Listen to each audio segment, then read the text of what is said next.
Guys, this is Nikki and welcome back to another video.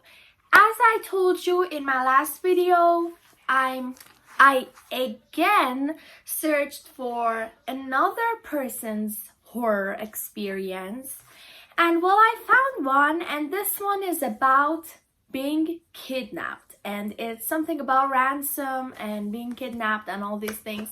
And it's a little bit different than the other video that I made. It's in the description below, go check it out.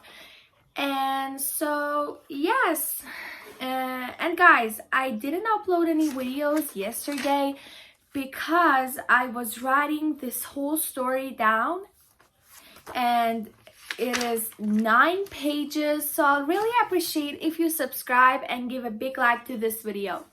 So let's go. Okay, let's go to the horror mood. When I was in high school, I went to a prestigious private school in New York City. My dad owned a very successful luxury real estate company, so we were pretty well off. Even though we had a lot of money, our parents taught my brothers and sisters and I to always be humble. We knew hard work was the only reason my dad had become so successful.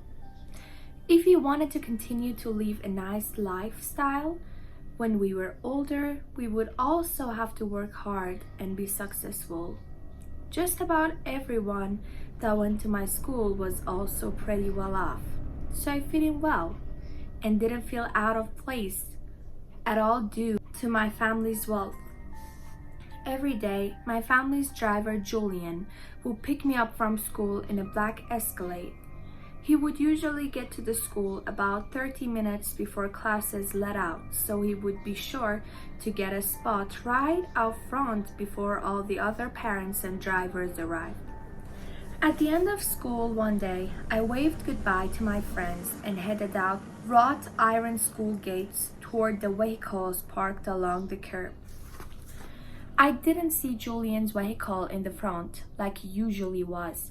This wasn't especially strange. He picked up my younger siblings at their school before he came to pick me up, and it was pretty common for them to forget a lunchbox or a book and have to run back inside the school. I reached into the front flap of my backpack to pull out my phone. I was going to check to see if Julian had texted me to say he was running late. Before my finger could grasp my phone, I felt someone behind me covering my mouth with their hands. I didn't even have time to get a scream out. I was half carried, half dragged into a nearby black vehicle. It was an upscale model that fit in nicely with the other cars awaiting students. Looking back, I should have at least attempted to take a note of the make and model, but I was so panicked I couldn't even process what was happening to me. The second I was in the vehicle, the door slammed shut behind me and the car pulled out and began driving away. The hand covering my mouth was quickly replaced with duct tape so I couldn't make any noise, and a blindfold was placed over my eyes. I had no idea where I was being taken. My backpack was pulled off my back and set down somewhere else. I had seen enough crime documentaries to know that they were probably turning my cell phone off, so the police couldn't track my location. I was fairly sure there were at least 2 men in the car, maybe 3. They didn't talk among themselves at all, and the only sounds in the car were the traffic outside. I hoped to hear the sound of police sirens, but I heard nothing. It felt like we have been driving for hours.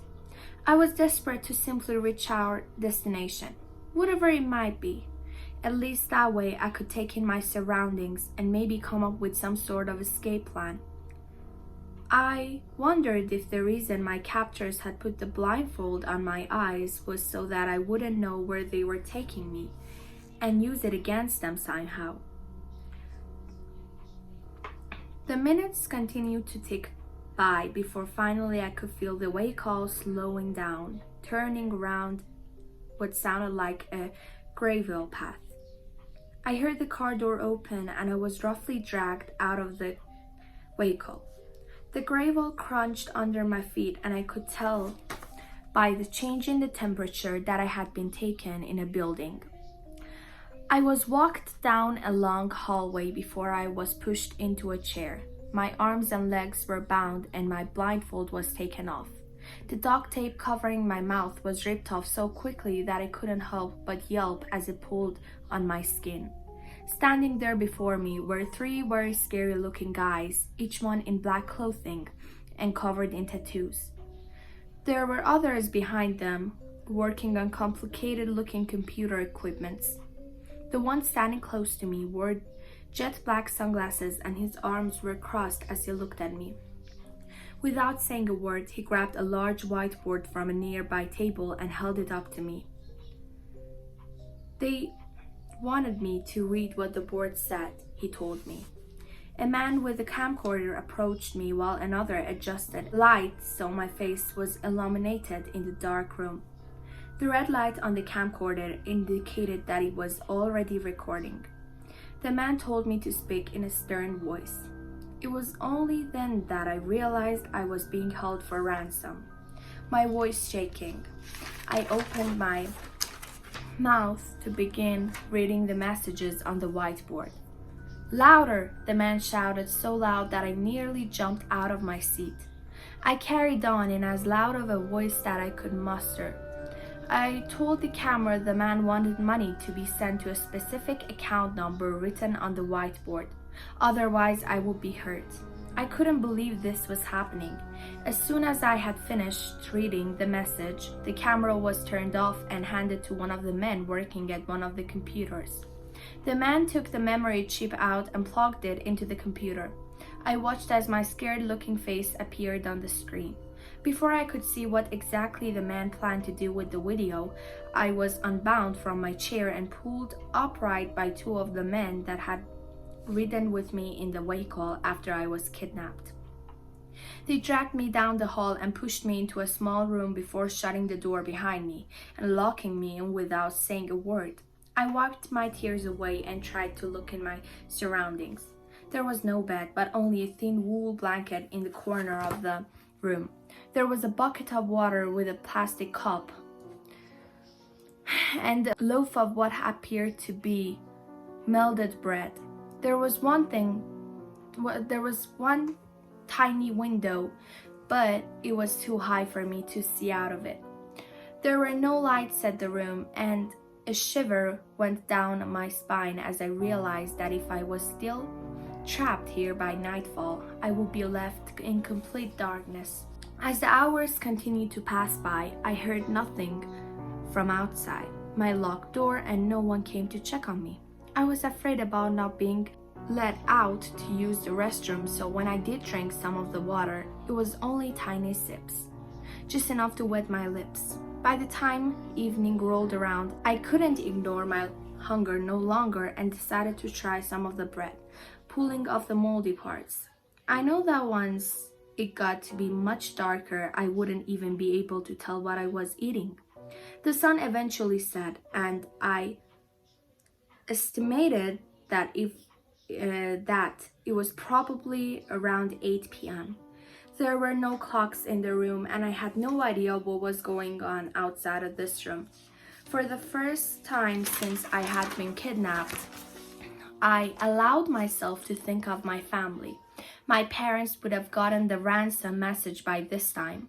I wondered if they had already turned over the money. I was sure I had probably been on the evening news that night. I thought about my younger brothers and sisters and how scared they must be. I had to find my way out of this situation somehow, for their sake and for my parents. That night was the worst I had ever had. It felt like an eternity. I wrapped myself in the wool blanket to stay warm and tried my best to focus on happy thoughts. I thought of my comfortable warm bed back home with its plush mattress and soft pillows. If I even got out of here alive, I would never take it for granted again. I also thought of my little brothers and sisters back home. Sure, they got on my nerves from time to time, always borrowing my stuff without asking, but I had never missed them more in my life. I would do anything to see them again. I barely slept that night, wavering in and out of consciousness. I listened hard for any sign of what may be going on outside, but I heard nothing. Early that morning, I decided to give up trying to get my rest. I sat up and huddled in the corner of the room with the blanket wrapped tightly around me. Suddenly, I began to hear shouts from outside the room. I also heard a wiring sound over my head that I assumed to be a helicopter. My heart dropped to my chest. Police must have arrived at the scene. The door to the room I was held in swung open and I was dragged out by one of the men in black. He took me to a wide window where I could be seen from outside. I looked out at dozens of SWAT officers, their guns drawn. I could hear one of the men screaming. Shots rang out and I ducked, not even knowing where they were coming from. Most of my captors made a run for it, and the SWAT officers entered the home. 2 of them took me to safety, and I was eventually reunited with my family. My captors and all those involved with my kidnapping were caught and charged. They were former business associates of my dad's and had decided to get revenge after they had lost money during a deal. I thank God every day that I was able to return to my family unharmed. I will never take my family, safety, or comfortable life for granted again. So, I liked the last one better, but this one was cool too. It was different, but it was great, perfect. So guys, if you enjoyed this video, give it a big thumbs up, share with your family and friends, ring the bell and subscribe for more videos like this, and I'll see you in my next video. Thanks for watching. I love you. Bye.